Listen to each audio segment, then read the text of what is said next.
accurate or last message. Every word in Hebrew language is 100% from the Quran. None of the Israeli peoples understand the meaning of the Hebrew language. None of the 8.2 billion peoples in the world understand the meaning of the Hebrew language. Every word in Hebrew language is 100% from the Quran. So I wrote the Quran in Hebrew language.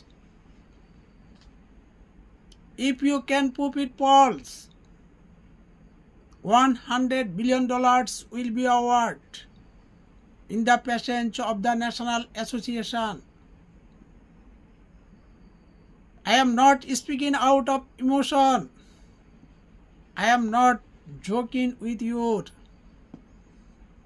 This is real truth.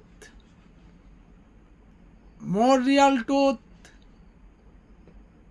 Every word in Hebrew language is 100% from the Quran.